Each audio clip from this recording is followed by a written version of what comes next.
Dicen que usted es un gran asesor. Cuénteme. ¿Qué le parece la primera universidad chilena en acreditar su calidad en Estados Unidos? Un tremendo programa de intercambio y becas para buenos puntajes, como el mío. ¿Y su mamá qué opina? Ella confía en mi asesor. Y nosotros en ti, hija. Las decisiones de futuro las conversamos juntos. Universidad Mayor. Todo para lograrlo.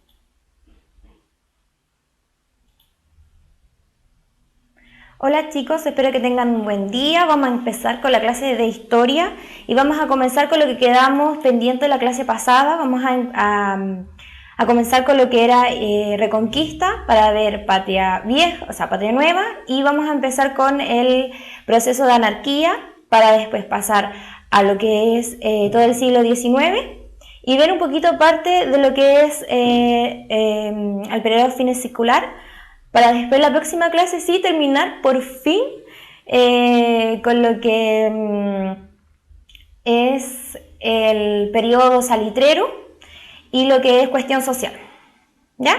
Así que les voy a presentar el Power para que comencemos la clase. Como vimos en la clase pasada, comenzamos con lo que era construcción de nación. Vimos los elementos internos y externos, vimos la Patria Nueva y quedamos finalmente en lo que era la Reconquista, cuando finalmente llega Casimiro Marcos del Pont y se toma finalmente el territorio y a raíz de esto lo que O'Higgins y Carrera se van a Mendoza a tratar de buscar ayuda y lo encuentran a partir de San Martín. San Martín los ayuda finalmente, vuelven a Santiago y tratan de retomar lo que estaba, o sea, este movimiento independentista. Dentro del gobierno de Casimiro del Pont vamos a reconocer algunas acciones que se llevaron a cabo, como por ejemplo que se derogaran todas las leyes dictadas por los criollos, que se restableciera la Real Audiencia, que hubiera una represión hacia los criollos y que finalmente exiliaran a todos los que habían participado en este movimiento de emancipación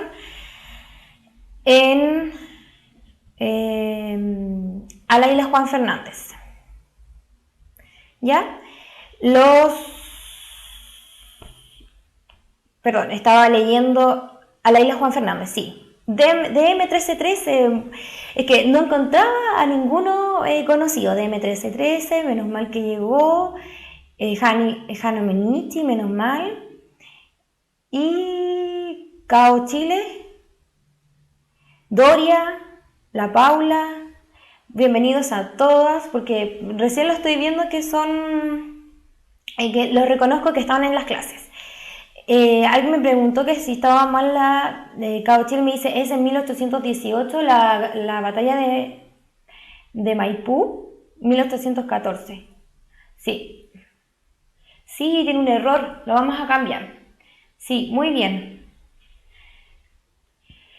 Finalmente, y como digo, todo lo que se había avanzado en este movimiento de emancipación se retrocede con el gobierno de Casimiro del Pont, que finalmente vuelve a restaurar todo lo que es el gobierno español, pero con esta batalla que va a ser la batalla de Chacabuco en 1817, donde ingresan a Santiago los patriotas y finalmente derrotan a los realistas y es nombrado finalmente O'Higgins como director supremo.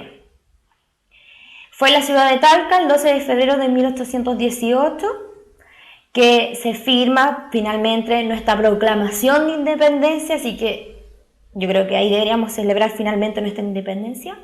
el 12 de febrero de 1818, pero se acaba finalmente todo este movimiento por mientras en marzo de 1818 en la Cancha Rayada, y finalmente se consolida el proceso de emancipación o independencia en Maipú, el 12 de abril. ¿Ya?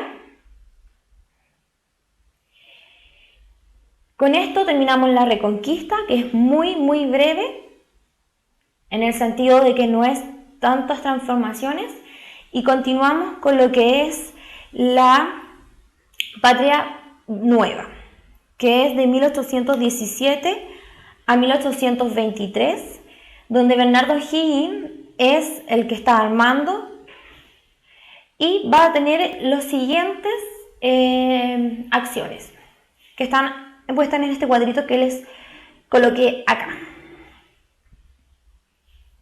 Por ejemplo, la creación de una escuela militar, se abolieron los títulos de nobleza y se prohibió el uso de escudos, recargando el concepto que habíamos dicho en la clase anterior sobre este concepto de creación de una identidad, de amor a la patria, porque recuerden que esto no lo había, estábamos bajo un gobierno español, por ende no teníamos como un sentido de identidad, ¿ya?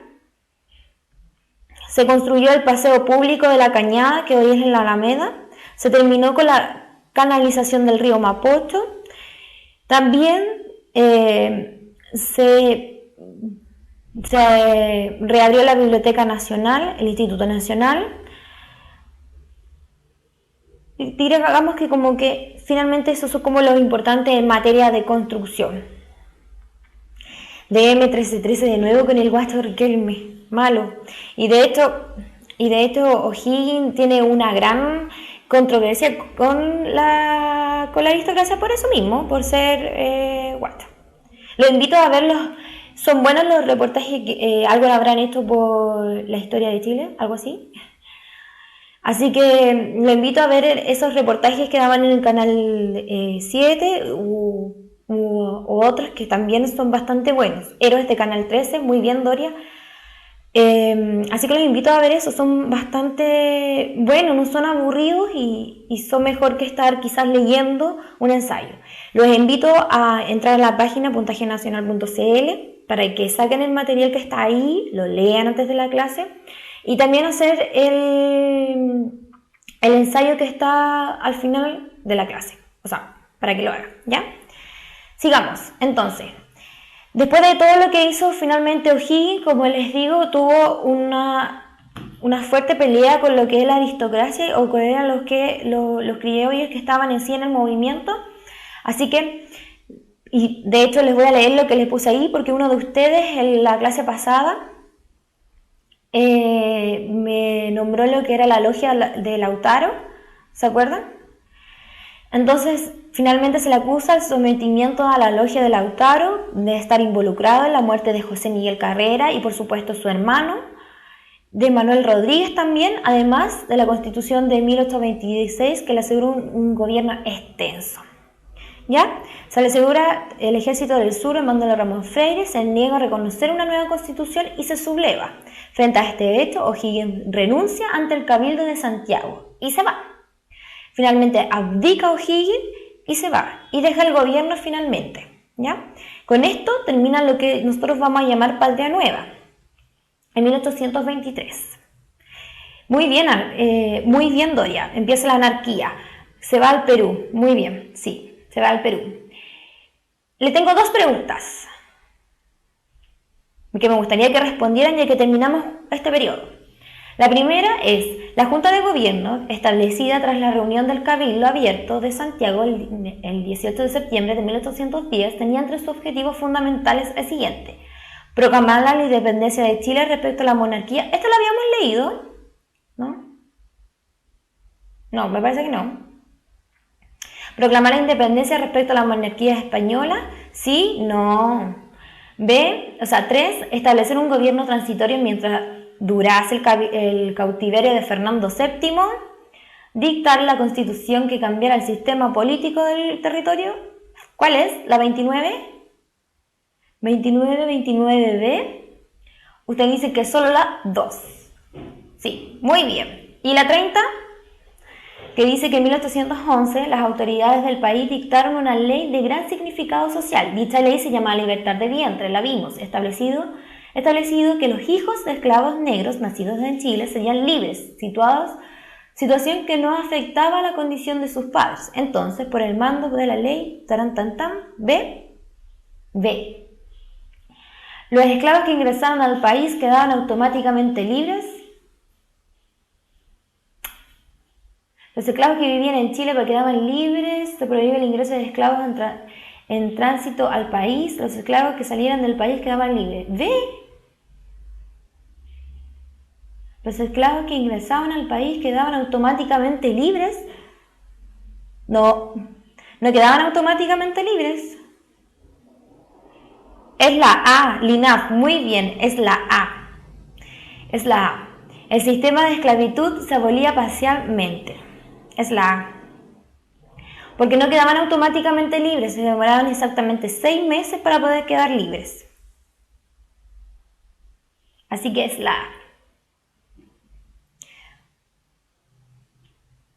Entonces, empezamos con lo que con lo que decía Linaf, o parece que era Doria, que decía que empezamos con el gobierno de anarquía o el periodo de anarquía, mal llamado periodo de anarquía y mejor llamado como ensayos de organización. Periodo de anarquía no, porque en realidad hubo un gobierno, pero lamentablemente se cambiaba constantemente. Pero había. ¿Ya? Así que no es que estuviéramos sin gobierno. Dentro de esta conformación de la nación vamos a ver dos sectores marcados políticamente, que van a ser los pelucones, que presentaban el sector más tradicional de la aristocracia, que no deseaba reformas audaces y que estaba del lado de qué, por ejemplo. O sea, si los pipiolos son liberales, finalmente los pelucones van a ser conservadores. Muy bien. Los pipiolos, como digo, son en el sector liberal de la aristocracia y esto lo puse porque me pareció de verdad un poco irrisorio, porque poseían menor fortuna y contaban de ellos intelectuales como José Miguel Infante.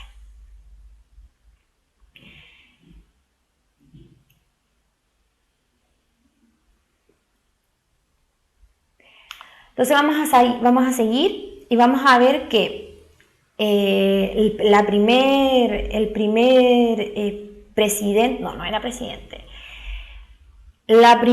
primer gobierno que vamos a encontrar es Ramón Freire, que va a estar del 23 al 26 y que van a tener las siguientes características. Su gobierno. Director. Muy bien, Doria, director. Que después de un tiempo se le llama finalmente presidente. Va a abolir la esclavitud, va a ceder el estanco del tabaco a la compañía comercial Portales y CIA, y lo hace para pagar la gran deuda que tenía finalmente nuestro territorio. Recuerden que nuestro territorio, para retroceder la reconquista, fue a donde San Martín a pedirle que por favor le ayudara, y finalmente ellos crearon un movimiento militar que después se fue a liberar al Perú. Así que todo eso lo financió ¿quién? Lo financiamos nosotros. Así que esta deuda estaba con Inglaterra. ¿Ya?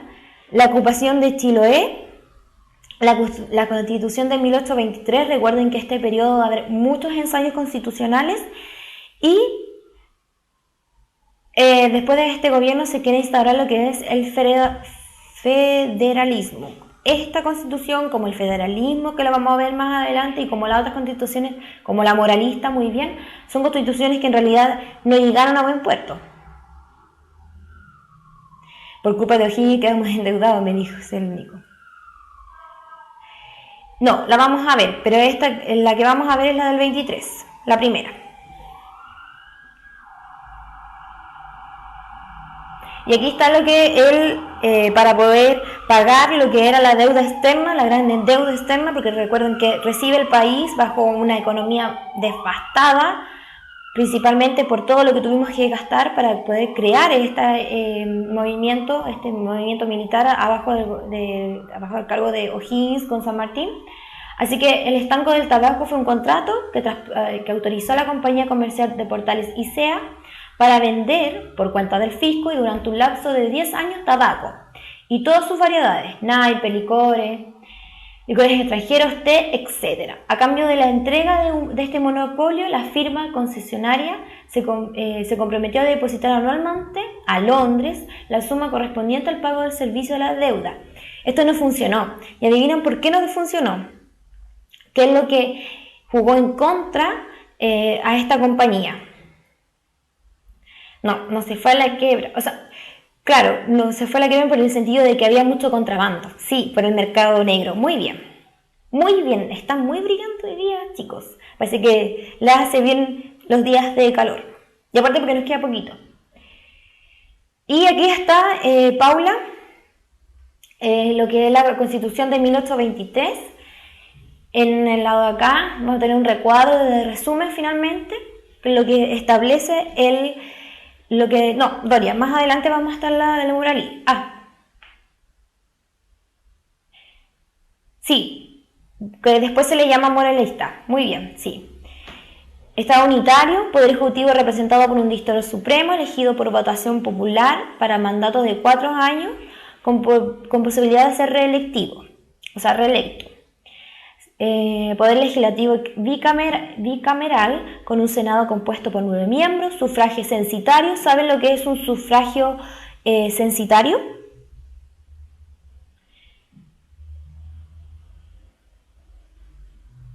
¿Saben lo que es un sufragio censitario? Votan algunos, sí. La religión católica es eso, Paula, que se eligen una cierta cantidad de población, por ejemplo, mayores de 18, que no tengan, eran mayores de 26, que tuvieran terrenos, que tuvieran dinero, que supieran leer y escribir, y que tuvieran, no sé, es eso, que se les restringe la gente que va a votar, sí, gente con mayor, y de hecho la tónica de esto es que la gente con dinero va a ser la que va a poder sufragar. Mayores de 25 me dice Nico Bergingham. Ahí está, mayores de 21 casados con inmueble y 25 con inmueble. Aristócratas, sí, muy bien. Muy bien, me gusta cuando ustedes también dan datos, porque de verdad es bueno. Inmueble, me dice la Doria.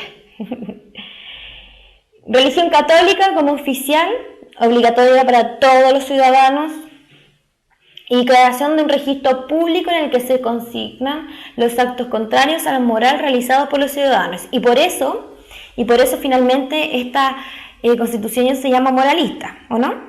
Porque regula absolutamente todo lo que es la vida pública y lo que es la vida privada de la ciudadanía. A algunos les cayó muy mal esta constitución y algunos simplemente la siguieron. Y ahí está que, bueno, la creó don Juan Egaña, establecía normas de conducta de ciudadanía públicas, privadas, que hicieron inaplicable confundiendo moral y política, virtudes cívicas y éticas.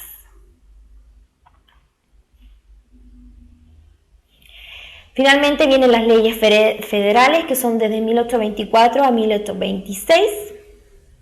Y en el cuadro del lado de acá vemos un resumen donde está el Estado federal compuesto por 8 provincias autónomas. Y esta es una copia desde el extranjero, de hecho. Poder ejecutivo al cargo del presidente de la República electo mediante sufragio censitario. Poder legislativo a cargo de un congreso compuesto por representantes de las provincias. Cada provincia cuenta con una asamblea de diputados. El DM 1313 me dice Estados Unidos, Argentina. Sí. Cada provincia cuenta con una asamblea de diputados, gobernador elegido mediante votación popular. Los curas párrocos serían elegidos por votación popular.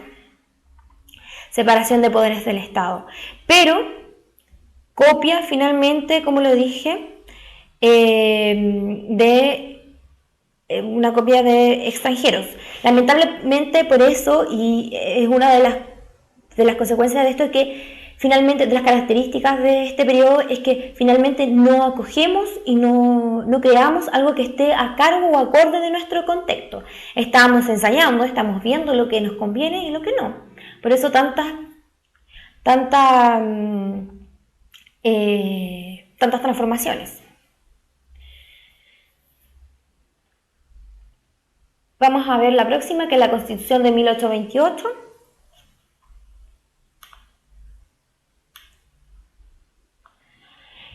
Donde estamos con este Estado unitario, el poder ejecutivo en manos del presidente. Ojo que el poder del presidente va a ser absoluto ¿hasta qué periodo más o menos? Sí.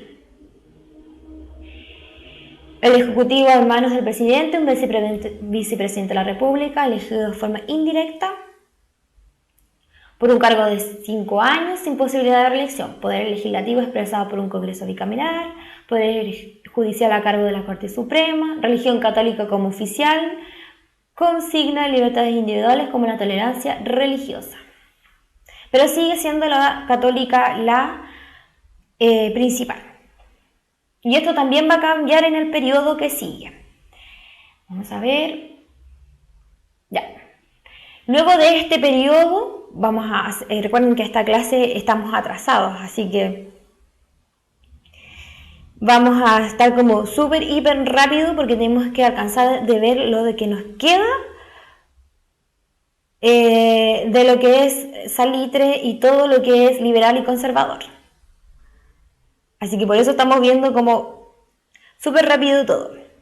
Después de los ensayos constitucionales, empieza con el lanzamiento de las fuerzas conservadoras, que son los pelucones, y contra el gobierno de Francisco Antonio Pinto, el 17 de abril de 1830, el ejército de José Joaquín Prieto, que es conservador, y Ramón Freire, y Pinto, que era liberales. Se enfrentan en una batalla que se llama el Yircay, que el triunfo finalmente va a ser de los conservadores. Sí.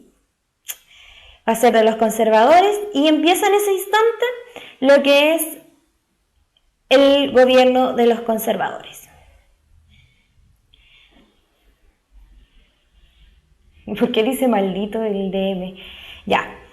El grupo conservador, entonces, de manera definitiva, expulsa a los liberales del poder, desempeñándose en el país, rigiendo durante gran parte del siglo XIX, como vemos del 31 al 61, y ahora sí vienen los decenios y los vamos a ver. ¿Quiénes son los grupos conservadores? Un grupo muy variado de los ciudadanos que encontraban en el paradigmático Diego Portales una buena interpretación de lo que intentaban, lo que entendían o lo que querían hacer como orden institucional, basado en la administración centralizada en el poder. Recuerden que Portales es uno de los personajes más destacados dentro de lo que es el periodo conservador.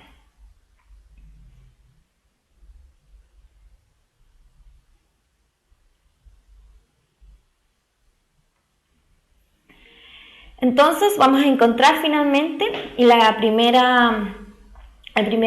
gobierno va a ser de José Joaquín Prieto, del 31 al 41, y como empezó y como acabo de leer por ahí, que sí son los gobiernos de los decenios, que duran finalmente 10 años, son 5, pero como son reelectos se les vuelve a pedir que vuelvan a gobernar, entonces gobiernan 5 años más y finalmente son 10.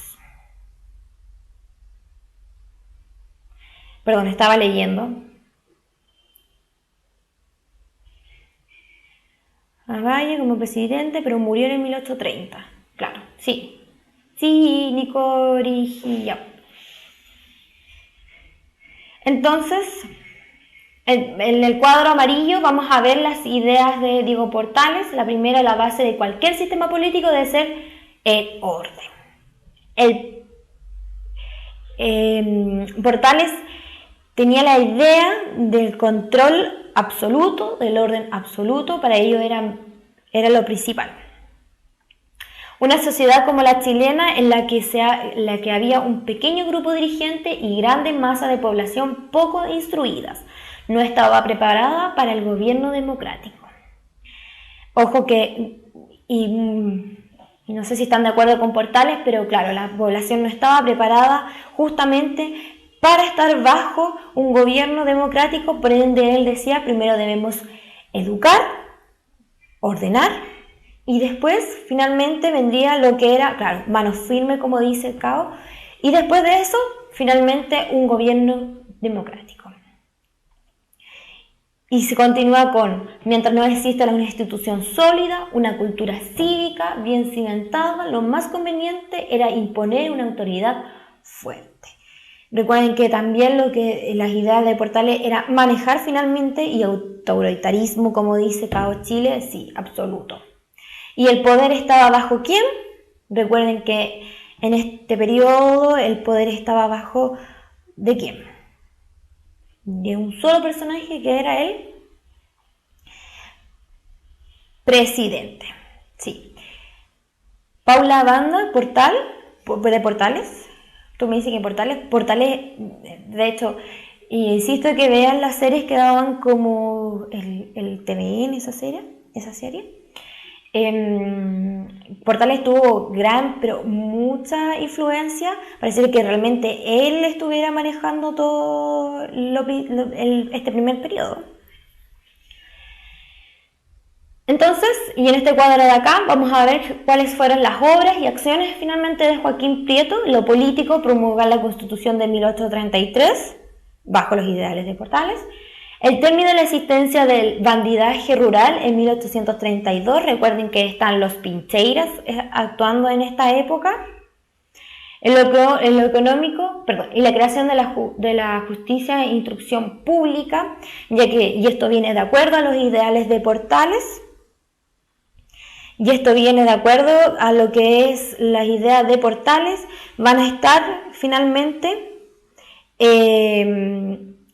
van a optar a crear lo que es el Ministerio o Instrucción Pública, ¿ya? Todo esto bajo lo que son los ideales de Portales. El descubrimiento del mineral de plata de Chanarchillo, que va a ser una gran ayuda a nuestra economía. La redacción y la promulgación de leyes de cabotaje y de expropiación de minerales. La restauración de almacenes francos en Valparaíso y la guerra contra la Confederación Perú-Bolivia. Aquí vamos a tener nuestros primeros conflictos con los vecinos de Perú y Bolivia.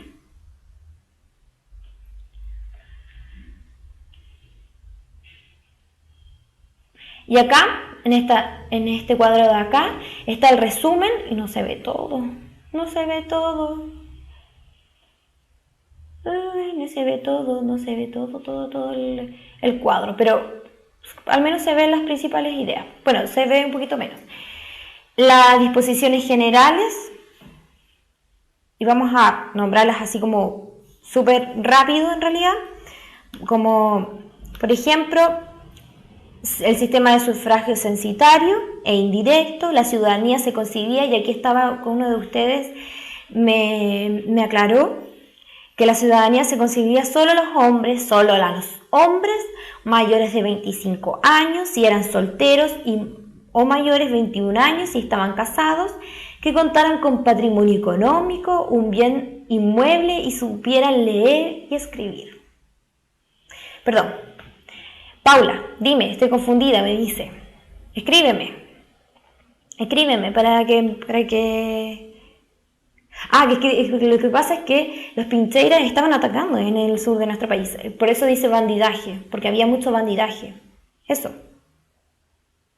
Porque habían bandidaje, se robaban el ganado, asaltaban, todo eso. Él acabó con eso. Recuerda que todo el orden, todo lo que quería aportarle era orden. Entonces, uno de estos era justamente los bandidos que se estaban dando en esos cuatreros, como dice David. Entonces, una de las leyes fue finalmente terminar con esto.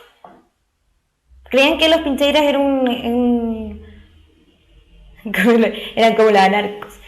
No sé si anarquía, pero eran bandidos, ladrones. DM1313, dale con los malditos. Hoy día está muy maldicidor. Entonces, sigamos. Inexistencia de incompatibilidad parlamentaria, lo que permitía que los diputados y senadoras ocuparan a la vez otros cargos públicos. O sea, eran senadores, diputados y podían ser alcaldes, una cosa así.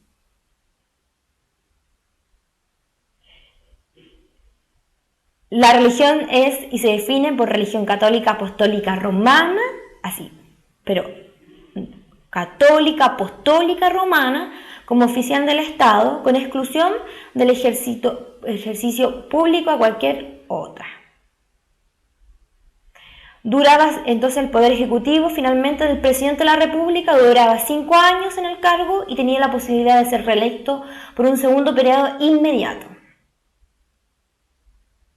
Perdón, pero eran o no chilenos,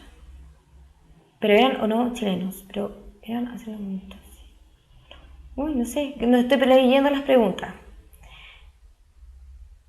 Están hablando entre ustedes, ya.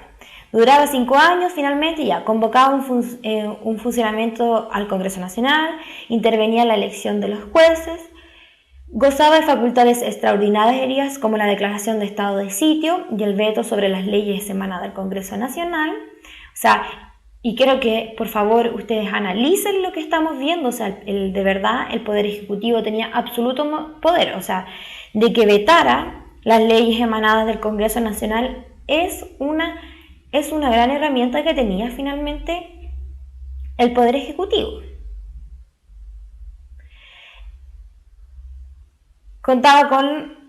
Comandaba las Fuerzas Armadas, finalmente. La Dore me dice, ¿es un rey sin corona? Eso era el presidente. Perdón, estoy leyendo lo que me está escribiendo. David Devio me dice, Constitución de 1933 fue la primera constitución oficial que tuvo el país, dejando atrás los ensayos constitucionales. Sí, fue la primera dejando atrás.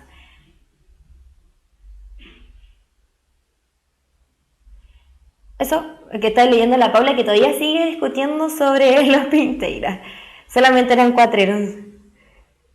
Finalmente, el Poder Legislativo, Senado, Cámara de Diputados, estoy leyendo lo que me está escribiendo Cabo Chile. Profe, actualmente para declarar estado de sitio, el presidente necesita aprobación del Congreso, necesita aprobación de un organismo que está fuera de lo que es su poder, que me parece que se llama... Pero no es solamente que él decida, me parece que es un poder que está fuera de él y está en todo lo que es el ejército, también tiene que ver creo que el Senado, la Cámara de Diputados o algo así, así que no puede solamente él tomar el poder. Mechón 2014 me dice Cosena.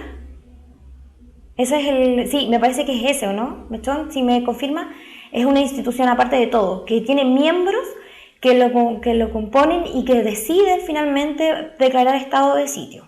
Pero ya él no lo decide. Entonces el Poder Legislativo dicta los derechos y reglamentos necesarios para la aplicación de leyes, podía interpelar al ministro de Estado, dictaba leyes periódicas como la que se establecía normalmente, contingente de Fuerzas Armadas y presupuesto de las naciones y contribuyentes. ¿Recuerdan lo que es estado de sitio? Según Wikipedia, Paula, aprobación del Congreso en realidad. ¿Se acuerdan lo que es estado de sitio?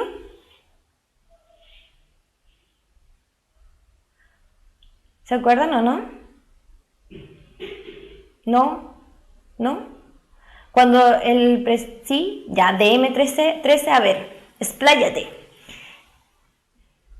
¿Qué era estado de sitio de DM13? ¿Un estado de emergencia, me dice la Paula?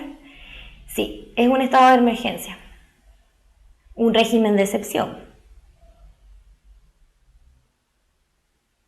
Eso es. Una excepción de...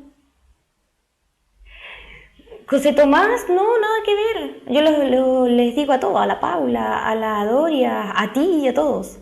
Pero el DM me dice sí, porque sabe, entonces por eso estoy esperando. Paula me dice, ¿el Estado toma decisiones para la seguridad nacional? Sí. Aunque transgreda la Constitución. Sí, es un estado de excepción. Muy bien. Finalmente, vamos a ver que al otro lado de la pantalla y lo que marca al final las acciones que estaban dentro del gobierno de Joaquín Prieto, vamos a encontrar ¿en qué casos, por ejemplo, se dan estos los estados de excepción, decisión de seguridad nacional, como cuáles? ¿Como cuál situación será? ¿En qué caso será que declaramos finalmente estado de sitio? ¿Puede ser una guerra, por ejemplo? En una guerra civil, sí.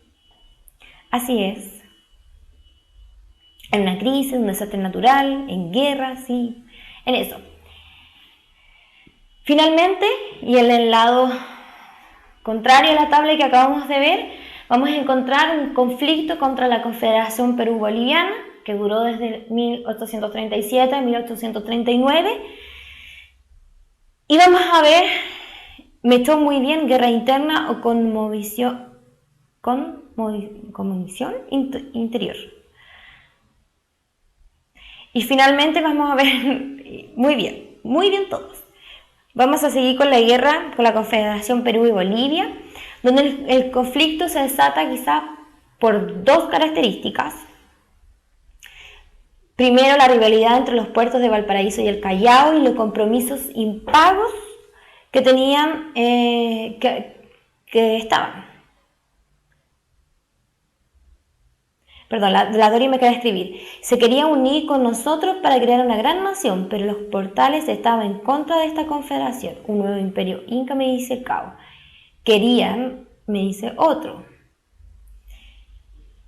Finalmente, sí, o sea, no es que querían unirse. Aprovecho el Perú, estaba esa guerra civil y se unieron una alianza pobre. Chicos, a partir de que el puerto de Valparaíso estaba teniendo una gran explosión, mientras que el Callao era ¿de qué país era el Callao? O sea, ¿a qué correspondía el puerto de Callao? Sí, a Perú. Entonces, ellos estaban viendo mal que el puerto de Valparaíso empezara a tener muchísima más importancia que el de Valparaíso, y fue por eso que también una suerte de rivalidad es que ellos comenzaron a subirnos los impuestos, los almacenes francos, sí. Entonces, más los compromisos económicos impagos. Recuerden que nosotros o ellos no tenían una deuda que nosotros le quisimos cobrar. ¿Qué deuda era? Lo dijimos recién. Nosotros los ayudamos a que ellos se independizaran. Así que esa deuda nosotros necesitábamos que también nos pagaran de la independencia. Muy bien. Finalmente nos enfrentamos a ellos en la batalla de Yungay en enero de 1839, donde finalmente la victoria fue para Chile y se disolvió finalmente, definitivamente la Confederación. Y quiero destacar algo que dijo, no sé si fue la Paula, creo, que me dijo que, o la Doria, no me acuerdo quién de ustedes,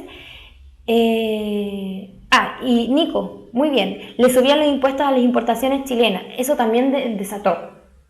¿Por qué? Porque vieron que en Valparaíso estaban llegando más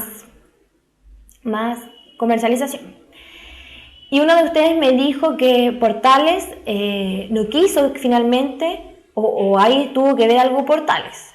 Sí, y recuerden que Portales como que quería que fuéramos a la guerra. Recuerden eso, que finalmente, bueno, Portales fallece.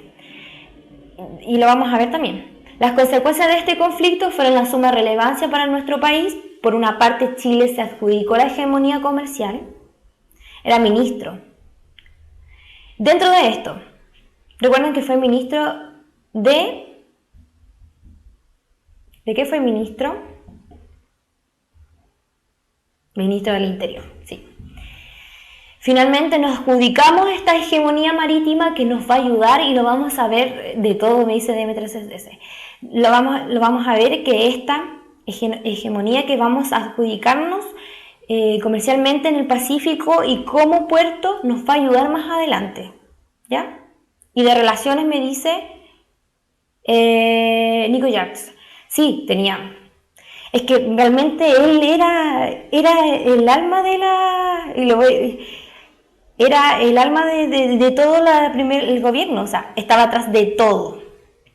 No, Paula, no amo el DM, pero es que ahí me dan datos todos. Yo también digo tu nombre, y la de la Doria, el del Nico, del Cao Chile, y de todos.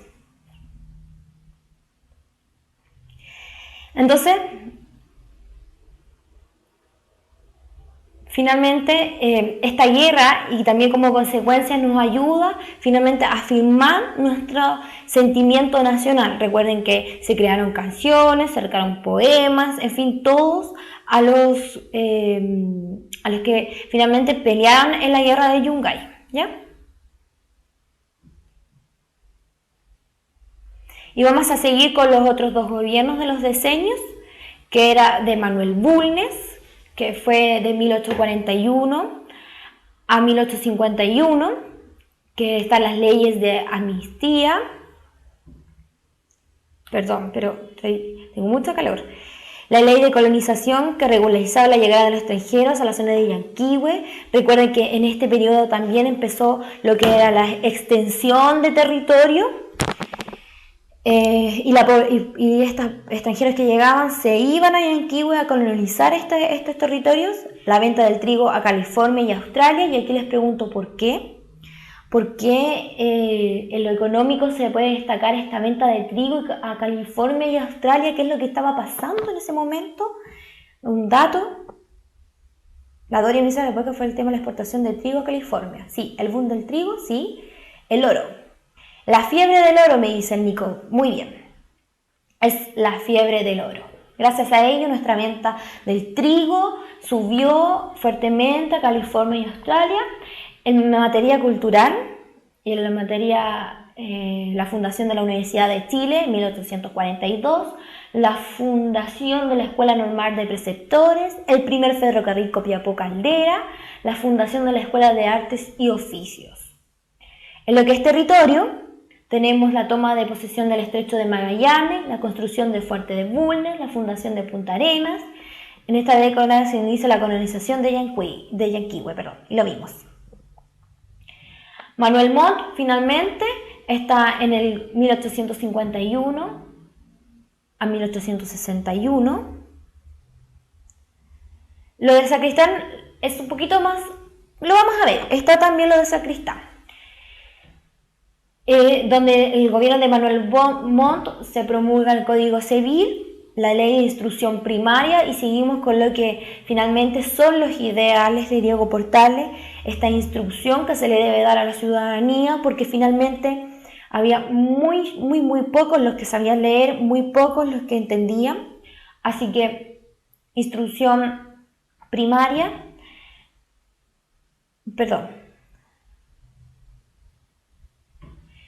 Una en 1842 se forma la Escuela de Preceptores y otra en el 52 me dice me dice en el 42 y otra en el 54. Sí. Me parece que sí. Y me parece que está, y de hecho sí. Y es preceptoras. Muy bien, Cabo Chile, sí. La primera es de preceptores y la segunda es de preceptoras. Sí, muy bien, Cabo Chile lo dice, preceptores, preceptoras. Y la fundación de Puerto Montt en 1853. Sí, son dos diferentes, preceptoras y preceptores.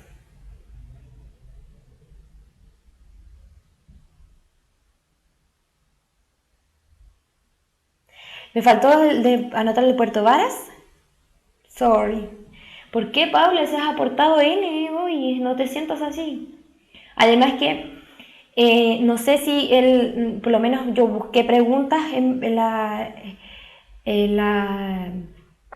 en los ensayos anteriores y de verdad así como exacto, así como que vayan a preguntar en 1841 bajo el gobierno de Manuel Bulnes, no es exacto, así que lo que sí importa es que lo que entiendan el sentimiento que se está viviendo en la época a raíz de, por ejemplo, lo que es político, que se está conformando lo que son las leyes y finalmente es la visión de Diego Portales. En lo económico, esta apertura, en lo que se está también, visión de Diego Portales, en lo que es cultura, o sea, lo que quiere decir que se quiere educar a una población que de verdad no sabía leer y que era muy reducida a lo que podían votar y que finalmente entendieran lo que estaba pasando para conformar, y por lo que dice Diego Portales finalmente para instaurar una democracia.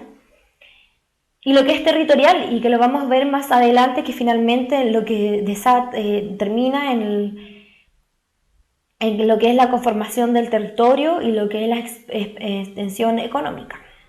¿Ya? Ya. A las 7:30 nos vamos entonces al break, ya, así que tranquilos.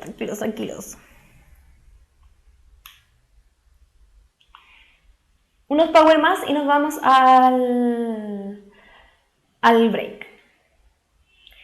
Entonces, finalmente, y esto es finalmente el gobierno conservador, con la creación, con esta visión finalmente de Portales y con el mago de las finanzas, que no saben, ustedes deben saber quién es, y que ayuda finalmente a esto, a la creación, ¿ya?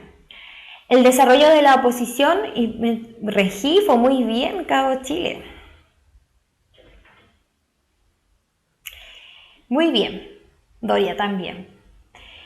Y finalmente se empieza a desarrollar lo que es la oposición liberal, porque recuerden que, bien Nico Perjan, Rengifo, finalmente recuerden que todo el periodo conservador, solo conservador, no había oposición, o al menos no se denotaba lo que fuera una oposición.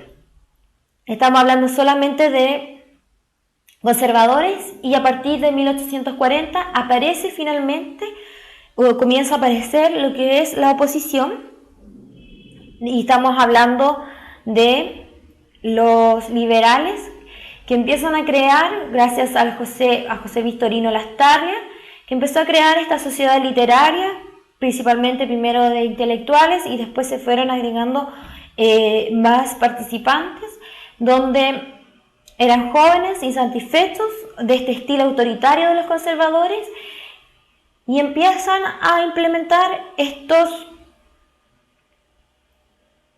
Perdón, estoy leyendo, profe, me dicen. Profe, voy a correr profe. Profe, ¿por qué se unen los conservadores a los liberales? Es que aquí voy. Con la creación de esta sociedad literaria, finalmente, y con este movimiento que se va a empezar a difundir, este ideario de libertad y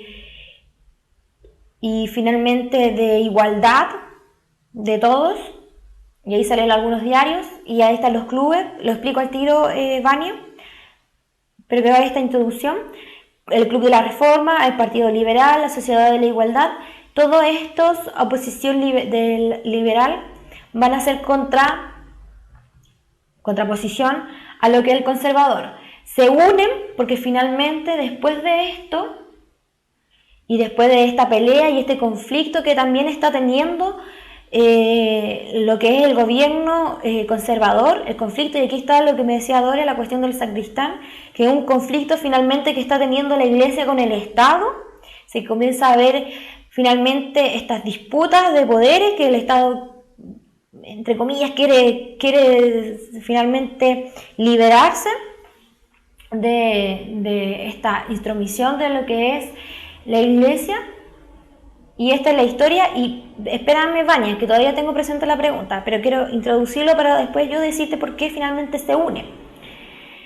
El conflicto estalló porque en 1856 un sacristán de la iglesia catedral fue expulsado de su cargo de sacristán mayor sin el acuerdo del cabildo eclesiástico. En su defensa, dos canónigos presentaron un recurso a la Corte Suprema, que era civil, la que determinó restituir al sacristán en su cargo. El arzobispo Rafael Valentín Valdivieso se negó la competencia de la corte, la que lo amenazó con pena de destierro si persistía en su actitud. Valdivieso acudió al presidente en su calidad de patrono de la iglesia, a Montt. Montt se negó a intervenir, aludiendo que esta decisión de un poder independiente del Estado. Finalmente se logró que los canónicos se desistieran de la demanda. Sin embargo, el conflicto tuvo serias repercusiones políticas. ¿Por qué? Por la división del partido del gobierno. Los ultramontanos de Montt, que apoyaban la postura de la iglesia, formaron parte de conservadores, y mientras que los patronistas crearon el Partido Nacional. Lo que pasa es que con este conflicto que tuvo finalmente el Estado con la iglesia, se empezó a quebrar las relaciones entre ellos, como también como también estaban atacando a los liberales. Finalmente esto decayó finalmente en una república liberal bajo el gobierno del primer liberal, que es, y aquí voy con la respuesta de Lavagna, que finalmente los liberales no quisieron, como los conservadores, ser egoístas, entre comillas, y mandar solo el gobierno de ellos, sino que se juntaron conservadores y liberales, se unieron y crearon nuevos partidos, algunos que salieron del partido liberal, pero los liberales en ningún momento rechazaron la oportunidad de estar junto a los conservadores. Es por eso que se unen. Finalmente, por eso, dentro del periodo de conservadores y liberales, el liberal va a tener gran auge, porque el Estado se consolida de tal forma y comparten ambos los pensamientos, los dos, o sea, construyeron en realidad, no sé, no quiero hablar pero los dos partidos conformaron finalmente una gran estabilidad, ¿ya? Dice física y yo lo cambié. Bueno, perdón, lo vamos a cambiar. El ascenso de los sectores liberales por el poder no se produjo de forma abrupta, dice ahí, tras una renuncia de Antonio Varas a su candidatura presidencial, luego de la elección de Joaquín Pérez. El candidato de consenso se inicia el periodo de transición gradual en que participan los liberales y los conservadores. ¿Ya? Así que esto no es abrupto, no es que ya se pelearon, llegaron los liberales, no. Y de hecho es consenso. ¿Qué tal si nos vamos a un rico coffee break? A tomar un rico tecito con este calor. O a tomar heladito, al bañito, al juguito, a la agüita, ¿ya? Así que nos vamos unos, ¿qué piensan? ¿Unos 10 minutos? ¿Sí? Para que empecemos finalmente con el periodo liberal. Y volvemos, ¿ya? Pero antes que se vayan, no pueden irse todavía. ¿Por qué? Tienen que responder la pregunta desafío. Y no quise traer una, así que traje 3. Y todo esto gracias a la Universidad Mayor.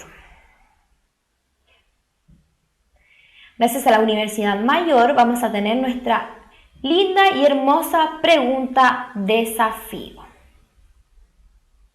En realidad nuestras 3 preguntas desafío. Ahí está.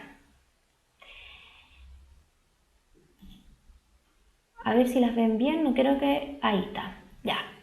La primera es, en el siglo VIII, ¿sí? Sí, 6, 7, 8, 9, sí. Surgió en Europa un movimiento ilustrado que planteó una serie de ideas críticas frente a la sociedad y al despotismo. En Chile las ideas ilustradas fueron sostenidas, entre otros patriotas, por Manuel de Salas. No respondan Camilo Enríquez y José Miguel Infante, en quien apoyaron la creación de un Estado sobre la base de soberanía popular, separación de los poderes, monarquía permanente. Pongan 31 y la letra. 33. En Chile se organizó un régimen republicano, una democracia censitaria muy... No veo de acá, no traje mis lentes. Estoy piti. Censitaria, muy restringida, un sistema político muy autoritario y centralizado y privilegiando el orden como valor social fundamental y defendía la existencia de una sociedad jerarquizada. Por otra parte, el régimen fomentó un desarrollo económico, la educación, la vida cultural. Cristian Guzmán, Historiografía chilena. La descripción adjunta característica del sistema político de Chile del periodo 32. Los procesos independientes de la colonia española ubicadas en América se caracterizaron por el avance de sus grupos dirigentes desde las posiciones moderadas hacia otras rupturistas y radicalizadas. En Sudamérica, la mayoría de estos procesos tuvieron como primer acontecimiento... Ahí está. Respóndanla. Nos vemos en 5 minutos, porque ya pasaron. En 10 minutos. Nos vemos.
Fueron entonces a tomar tecito, a tomar agüita, todos bien, todos relajados.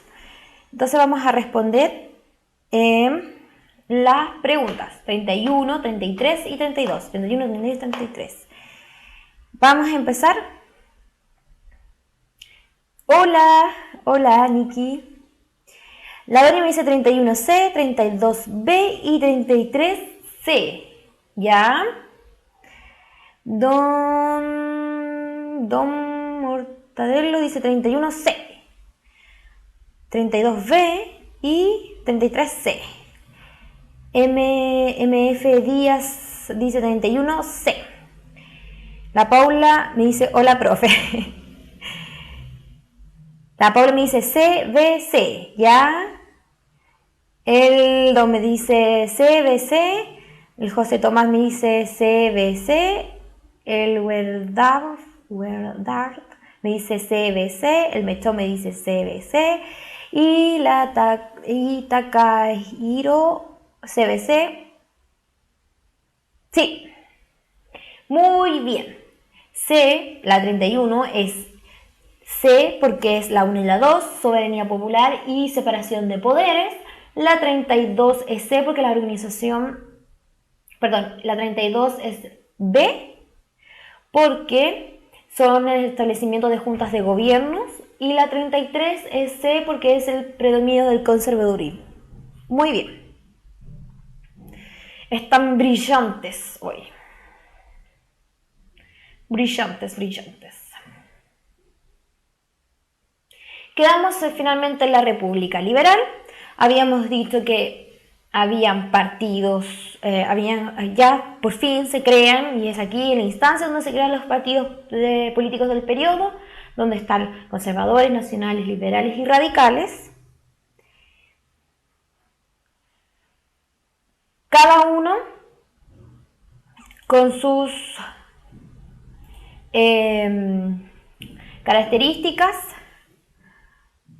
Por ejemplo, el conservador, que se identifica por la defensa de privilegios de la Iglesia, estaba compuesto por los miembros de la aristocracia tradicional, eran autoritarios cuando gobernaban ardientes reformistas de la oposición. Nacionales, creados a fines de la década de 1850,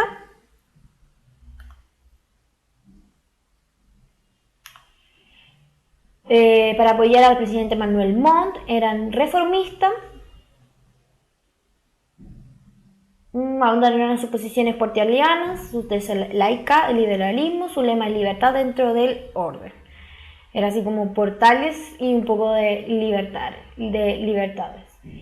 Liberales, fundado en 1849 por Victorino Lastarria, pretendía reformar la Constitución para debilitar el poder del presidente y, ojo, que esa va a ser la característica principal de lo que es el periodo finalmente liberal.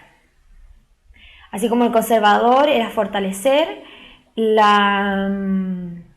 poder del Ejecutivo, acá va a ser debilitar finalmente el poder del Ejecutivo. Perdón, estoy leyendo lo que me están... Estoy leyendo lo que están colocando ustedes en el WhatsApp.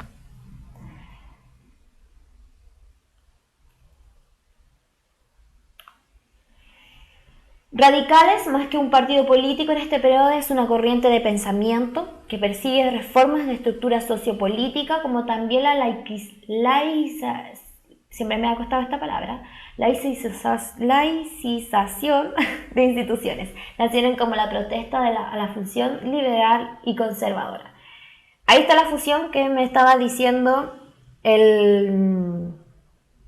no sé si era la Paula o la Doria, era que justamente esta fusión finalmente del Partido Liberal y el Partido Conservador.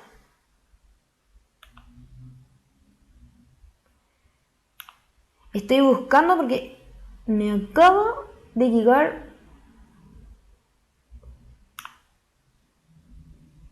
un WhatsApp. como les digo yo.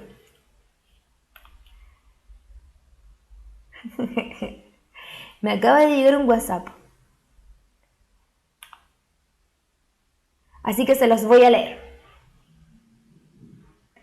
Les leeré el WhatsApp.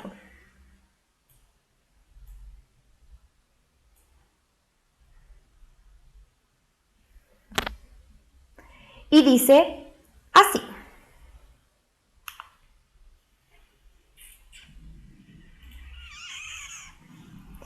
Dice así. Atentos, atentos a este WhatsApp que me acaba de llegar. Genera cambios positivos en la sociedad. Y es verdad, aquí me llegó. Llegar a positivos en la sociedad mientras estudias. La Dirección de Asuntos Estudiantiles DAE de la U Mayor te ofrece una oportunidad de participar activamente, ofreciendo las posibilidades que realices trabajos voluntarios y otras acciones sociales. Más info en umayor.cl. Ahí está el WhatsApp. Para que vean que sí hay WhatsApp. Gracias Umayor por estar dándonos este espacio. ¿Ya? ¿Sigamos? Entonces terminamos de ver los que son finalmente los partidos. A mí me gusta este periodo. Y quiero hacerles una síntesis para que después lo vamos a ver si separado todo esto, pero quiero que vean que en el ámbito educacional, ideológico y político, en el Partido Liberal se hacen grandes cambios. Por ejemplo, en lo que es educacional se promovió lo que se llama ahí sabios extranjeros y chilenos, se impulsa el desarrollo de la educación pública, nuevas instituciones educacionales y orientación laica y científica. O sea que estamos hablando de cosas, o sea, empezamos a hablar finalmente de la separación de lo que es la Iglesia del Estado. En este periodo se da eso, como también el debilitamiento del poder ejecutivo, ¿ya? ¿Qué es lo laico? ¿Qué es lo laico? Cuando yo digo lo laico, ¿qué es lo laico, chicos? ¿No cree? ¿Qué es lo laico? Sinónimo de ateo, sin religión, ¿ya? Si no me equivoco, Paula, no religioso, sin finalmente un tinte religioso. Eso es laico. No necesariamente ateo, no necesariamente ateo, sino que sin un tinte religioso. Fines secular. Vamos a ver eso, David Levio, vamos a ver eso, pero es acción de la separación de la Iglesia del Estado. Sigamos, en lo ideológico vamos a encontrar la ley de libertad de conciencia, la ley de matrimonio y registro civil, y esto es importante dentro de lo que estamos hablando de este fin y separación de la Iglesia del Estado, que es esta separación finisecular que estamos hablando aquí, que es la introducción de la clase que se supone que teníamos que tener hoy día, o sea, estamos viendo parte de la materia, que es la ley del matrimonio y el registro civil, porque finalmente ¿quiénes eran los que registraban lo que era el matrimonio y los nacimientos? Era la Iglesia. Finalmente la Iglesia pierde este beneficio, digámoslo así, y se pasa a ser parte de lo que es el Estado. Claro, la Iglesia se aleja de esto y pasa a ser algo más que bien del Estado y empieza a funcionar lo que es el matrimonio civil. O sea, tú ya te casas por la Iglesia y también te casas por el civil. Leyes laicas. El Estado docente, o sea, se está procurando finalmente una educación hacia los sectores y esto ayuda a la creación, y vamos a ver, de un sector medio, de un sector educado, de un sector que tiene que ver con los intelectuales, que tiene que ver con los profesores, en fin. Fin de fuero eclesiástico, o sea que ahora van a poder ser enjuiciados. ¿Sí? Fuero. Perdón. Dios, la fe de nosotros le da pensamientos seres humanos y malos pensamientos.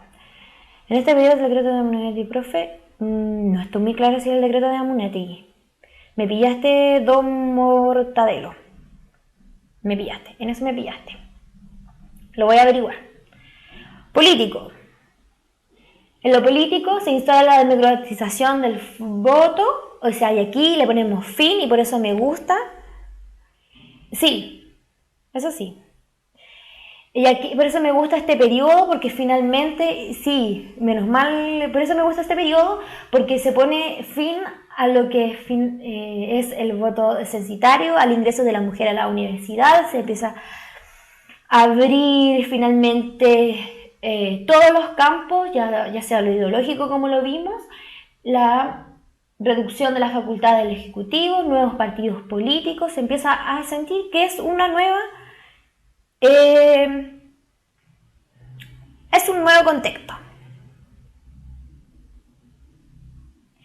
Pero también, y dentro de esto, vamos a encontrar finalmente los conflictos que abarca este periodo. Y vamos a encontrar con la expansión territorial y la expansión económica. Expansión. ¿Ya? El primer conflicto que encontramos y vamos a tener es con España.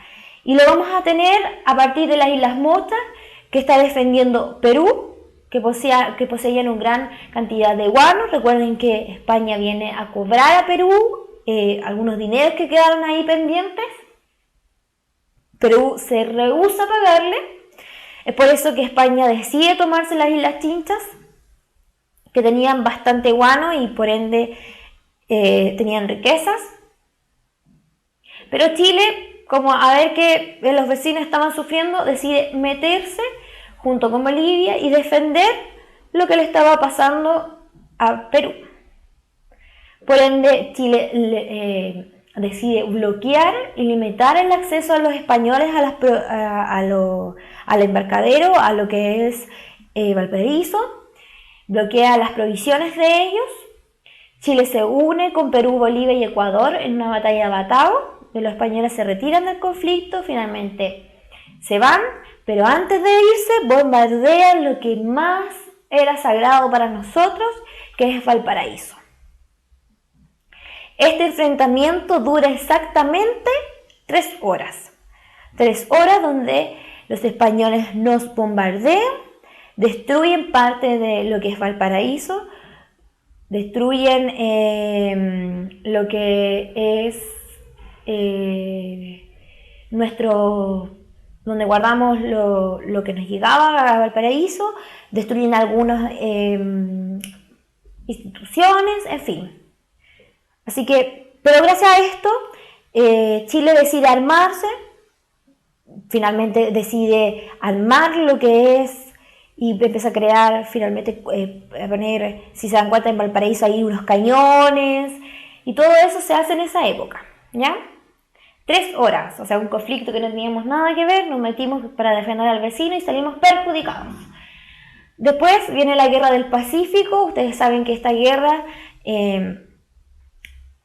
nosotros principalmente fue porque recuerden que Bolivia tenía intereses en un cierto territorio que estaba descubriendo que había muchos minerales, que era, por ejemplo, uno de ellos era el salitre. Como también Perú tenía sus ojos en ese territorio, estos minerales atrajeron mucha gente, Doria muy bien, salitre. Estos minerales produjeron que hubiera un movimiento migratorio a Antofagasta muy bien. Entonces residen ahí, se firman los contratos de 1866 y 1874. Recuerden que esto simplemente por intereses económicos se estabilizaron los salitres y en este conflicto Perú estataliza finalmente el salitre. Bolivia le sube los impuestos a Chile, porque recuerden que en el Tratado del 66 y en el 74 se decide que los paralelos, tal paralelo para Chile, tal paralelo para Perú, te cobra impuestos. No te lo suben 10 años, dice Perú, pero ¿qué pasa algo en el camino? Que le sube los impuestos finalmente a Chile. Perú y Bolivia firman un tratado secreto, Chile no sabía, en 1873, de defensa mutua. Luego de que finalmente Bolivia le sube los impuestos al salitre, el Estado de Chile se hace cargo de esto, declara la guerra y nos vamos a la Guerra del Pacífico. ¿Ya? Dentro de esta guerra, recuerden que Chile tenía una buena economía, principalmente porque empezamos a extraer el salitre. Por ende, la guerra en sí no nos afectó. Lamentablemente, a nuestros vecinos sí afectó la guerra, tanto a Bolivia como a Perú, así que decayeron su economía. Tras el conflicto, en 1833 y en 1884, y después de todas las campañas marítimas y terrestres, recuerden que aquí está finalmente lo que es... Bueno, eso yo quiero que ustedes lo vean con más detalle, lo que está en la página, pero están los movimientos marítimos, donde finalmente sale reconocen como gran héroe Arturo Prat, ¿se acuerdan? Las batallas, en fin. Eso creo que lo vean con más detalles, pero lo importante es el conflicto en sí, es como nosotros expandimos finalmente nuestro territorio, llegando a configurar nuestro territorio como está actualmente. Se firma el Tratado de Acón, que es en 1883, quedando para nosotros la provincia de Tarapacá. Tacna y Arica pertenecen a nosotros por 10 años. Después se vuelve a firmar un tratado en 1929, donde Tacna queda para Perú y Arica para Chile, definitivamente. El pacto de tregua con Bolivia fue en 1884. Se cesan las hostilidades, la provincia de Antofagasta queda finalmente para Chile. Y recuerden que Bolivia, en el mapa antiguo, que corresponde a lo que es la independencia, cuando llega el español, en fin, ahí, ellos tenían salida al mar. Así que con este tratado finalmente ellos pierden esa salida, pero se les da un tránsito libre hacia el Pacífico, ¿ya? Si finalmente en 1904 firman el tratado definitivo, donde Chile lo mismo lo sigue ayudando con la libre circulación y facilitando esta salida hacia el Pacífico, ¿ya? Las grandes consecuencias que tuvo la guerra fueron los grandes costos de vidas humanas, de 15.000 a 30.000 muertos aproximadamente. Chile se adjudica grandes yacimientos guaneros, cupríferos y sobre todo salitreros. Y recuerden que este periodo va a estar marcado por el salitre, por lo que nos benefició a nosotros en muchos sentidos. Chile cede la Patagonia Argentina, perdemos la Patagonia, lo vamos a ver. La conformación del territorio nacional se conforma finalmente, el aumento del flujo migratorio hacia el norte. Recuerde que la apertura de estas salitreras trae consigo gran movimiento de la población. Se abrió un nuevo mercado de agricultura en el Valle Central de Chile y para la minería del carbón, empleado como combustible, procesar el caliche. Chicos, el salitre abre la oportunidad que se reactiven otros campos, por ejemplo la agricultura, por ejemplo el carbón, y así. Así que el salitre realmente fue algo muy beneficioso para nosotros. Dentro de este periodo, la ocupación o pacificación de la Araucanía, me gusta más ocupación, incorporación de Isla de Pascua. Tenemos la incorporación de la Araucanía a los territorios del Biobío. Recuerden que ahí estaba la frontera natural. Y el río Tolten, perteneciente al pueblo mapuche. Y ahí está el responsable de esto, es Cornelio Saavedra, quien es enviado a iniciar el proceso de ocupación militar. En 1861 y en 1868 la frontera del río Mapoyeco se construye fuertes. Esa era su forma de avanzar y retroceder esta frontera. A fines de los 60 se establece como frontera el río Traiguén, en los 80 y el 81. El lanzamiento general de los mapuches, recuerden que esta pelea era ocupo estos terrenos, pongo estos fuertes, pero venían los mapuches, asaltaban los fuertes, se destruía todo, retrocedían, y así estuvieron.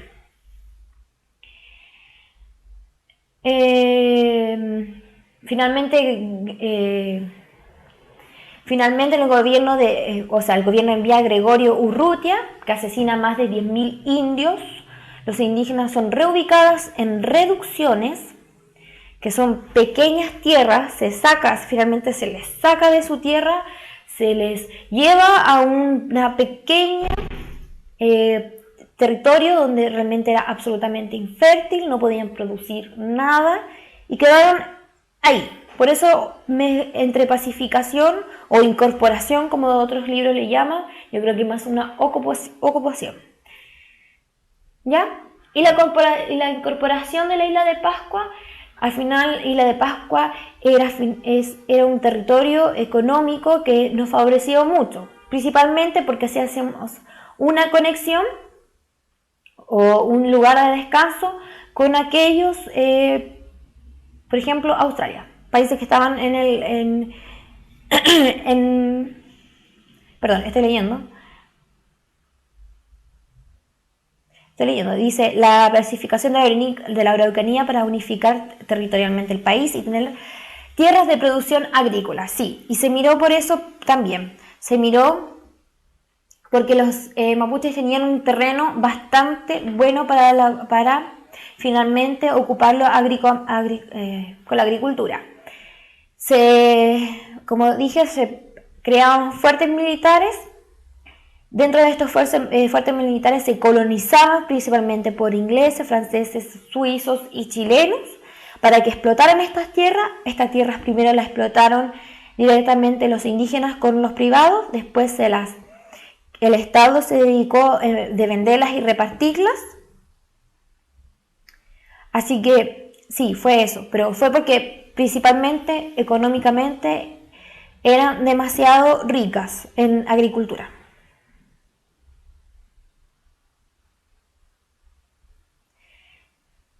Y como consecuencia estamos, bueno, ustedes saben,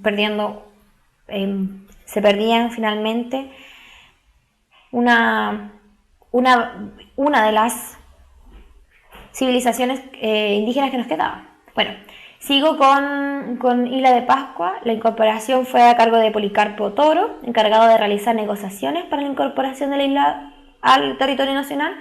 Y el 9 de septiembre de 1888, los jefes de la Isla de Pascua ceden finalmente la soberanía al gobierno de Chile. Entonces se incorpora este territorio también al gobierno de Chile.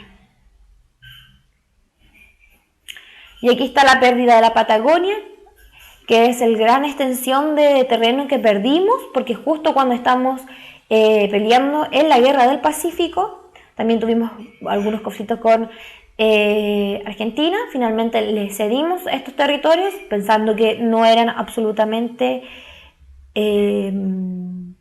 beneficiosos, así que se los cede. Chile estaba ahí enfocado en la guerra de Salita y territorios del norte. Se considera que las tierras de la Patagonia carecían de tierras fértiles o recursos valiosos. Y finalmente, en 1881, Chile cede la Patagonia a Argentina, pero mantiene el estrecho de Magallanes. Dentro de los gobiernos liberales, vamos a ver a José Joaquín Pérez, que estaba del 1861 a 1871.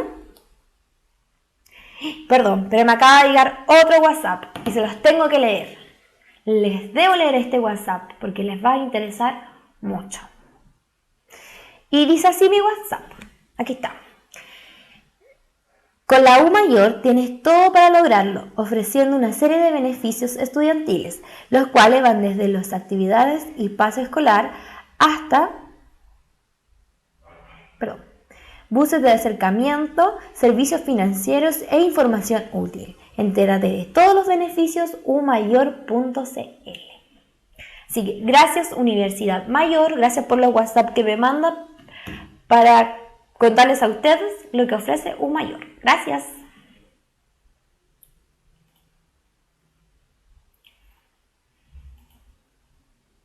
Entonces, seguimos con el gobierno de José Joaquín Pérez, del 61 al 71. En realidad vamos a revisar los hitos,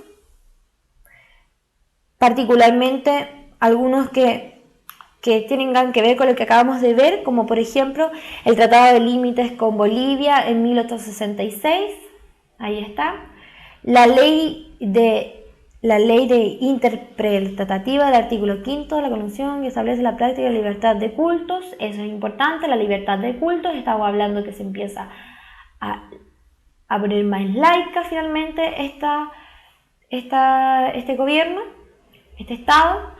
Descubrimiento del mineral de los caracoles, el salitre, colonización del sur del Biobío por Cornelio Saavedra, la reforma constitucional que prohíbe la reelección inmediata del presidente y finalmente la guerra contra España. Esto sucedió dentro del gobierno de José Joaquín Pérez.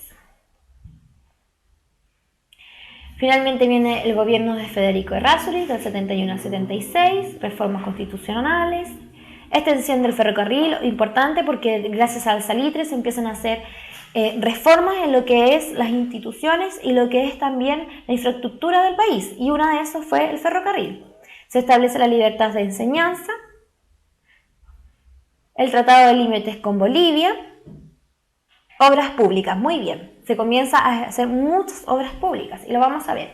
El gobierno finalmente viene de José Aníbal Pinto, que establece la incompatibilidad de los cargos judiciales con los parlamentarios administrativos. Recuerden que antes sí podían estar a cargo de, si era diputado, era senador, también podía tener otro cargo, ahora no. El Tratado de Límites con Argentina, la Ley de Incompatibilidad de Billetes del Banco. Recuerden que ahora estamos teniendo un gran auge, así que esa ley viene a lo mismo, a estabilizar lo que es la economía. El inicio de la Guerra del Pacífico bajo el gobierno de Aníbal Pinto, el gobierno de Domingo Santa María en 1881 a 1886, ahí se termina la Guerra del Pacífico, se establece la pacificación de la Araucanía, las leyes de garantía individuales, la ley de sufragio universal, la aprobación de leyes laicas, como la ley de cementerios laicos, comunes para todos los individuos de cualquier credo, ley de matrimonio civil, registro civil, privándose de clero su derecho de constituir legalmente la familia, o sea, ya familia no la constituye la iglesia, sino que ahora el Estado, y José Manuel Balmaceda. Y con Balmaceda terminamos. Lamentablemente se termina trágicamente con Balmaceda. No ven todo, pero se los voy a leer. En el gobierno de Balmaceda se crean muchas obras públicas como el telégrafo, la canalización del río Mapocho, el viaducto Mayeco, la creación del Ministerio de Obras Públicas, la fundación de la Universidad Católica, la incorporación de la isla de Pascua, y finalmente termina en 1891 con la Guerra Civil. Y bueno, se sabe. Perdón, pero...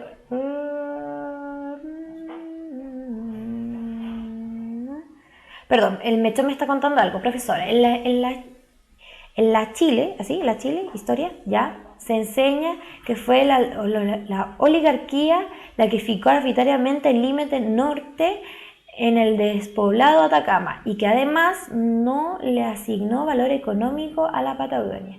¿Qué opina usted? Sí, fue bueno, todos estos movimientos fueron, de hecho, tú sabes de dónde sale, o sea, en lo que es finalmente la independencia de quienes participaron, en la creación de una nación que no fueron los que participaron. Así que, pero me pillaste en que fue los que fijaron el límite, fue la oligarquía la que firmó el límite del despoblado de Atacama. No sabía eso.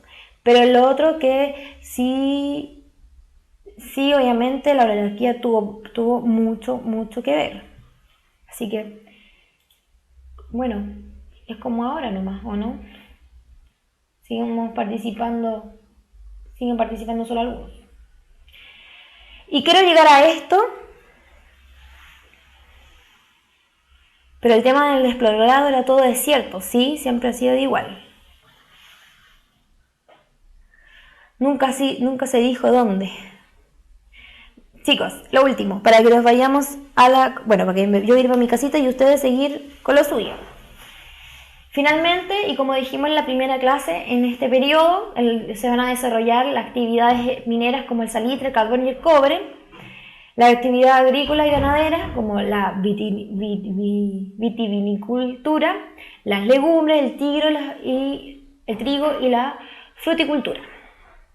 El manejo de los recursos ayudó especialmente a lo que dijo uno de ustedes, a las obras públicas, el desarrollo material y cultural, se crearon universidades y colegios, aceleración de las transformaciones sociales, se creó una nueva, quizás clases sociales más, y la reactivación de otras áreas económicas como por ejemplo la agricultura y la ganadería.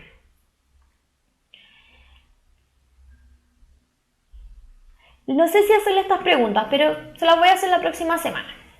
Y aquí está lo que estaban hablando, finalmente, la poderosa oligarquía, y lo saqué así de un libro, no es porque yo lo considere así, pero así estaba en este libro. A la antigua aristocracia y terrateniente se le sube el nuevo grupo llamado burguesía. Además de controlar el ámbito económico, la oligarquía mantuvo la dirección política del país. La opulencia marca el estilo de vida de la oligarquía, donde la ostentación, la elegancia y el cosmopolismo y el afrancesamiento marcan su estilo. Recuerden que ellos siempre estuvieron mirando a Francia. El estilo de vida oligárquica se expresó en fastuosas construcciones como los palacios, teatros, clubes y parques. Los sectores medios fue una de las clases que también una clase que se creó, que fueron conformados principalmente por militares, burócratas pequeños, comerciantes, empresarios, técnicos, profesionales, empleados públicos, artistas, profesores e intelectuales, concentrados en el creciente mundo urbano del país. ¿Por qué nacieron ellos? Principalmente por el impulso que dio el Estado a la educación, al crecimiento del Estado y el aumento de la administración pública y el ejército. El rol fundamental del desarrollo era la cultura material del país. ¿Estamentos? Sí. Sí, yo le llamaría más estamentos. Y los sectores finalmente populares, y lo que vamos a finalmente a ver hoy, para la próxima clase comenzar, con la parte que igual me gusta de la historia, que es la cuestión social, ¿ya? Los sectores populares, compuestos por obreros y campesinos que constituían el 57% de la población, mucho, que estuvieran al margen de todo beneficio económico del salitre, que estuvieran al margen de todo beneficio económico, y suena así, cambiémosle salitre por otra palabrita que ahora está en auge, que es cobre. El campesino mantuvo las mismas condiciones que en la colonia, inquilinaje y peonaje. El proletariado constituido por obreros y mineros. Además, los bajos salarios, que en el caso del proletariado minero eran fichas, y mantuvieron el sector sumido en condiciones de vida tremendamente precarias, cuya máxima expresión fue la insalubridad y el hacinamiento de las viviendas obreras. Y recuerden, vamos a verlo con más atención, vamos a ver la cuestión social, cómo esto finalmente va conformando movimientos. Paula, pulperías y cosas así. Sí, las fichas. Recuerden que era otra forma de pago. Lo vamos a ver en la clase, sí, que viene, así que no se preocupen. Le voy a decir al profe Nico que lo suba, ¿ya? Así que así terminamos la clase de hoy. Le damos fin a nuestra clase de hoy. Espero que les haya gustado. Fue rápido, muy rápido todo, sí sé. La próxima clase, y como les conté, vamos a seguir con lo que es los fines secular. Vamos a estar en el auge y crisis del liberalismo. Vamos a ver la cuestión social, la crisis política, la guerra civil de 1891, las transformaciones culturales que igual estuvimos viendo ahora. Y vamos a empezar a ver el siglo XX, búsqueda de desarrollo económico y de justicia social. Y ahí vamos a llegar hasta 1870. Sí, cambios políticos, sociales, económicos, culturales de Chile desde la década de 1870 hasta la actualidad. Así que saquen eso, por favor, los materiales están en la página. Recuerden hacer ahora ya el ensayo y recuerden sacar el material. ¿Ya? Nos vemos la próxima clase. Un besito a todos, un saludo a todos. ¡Chao!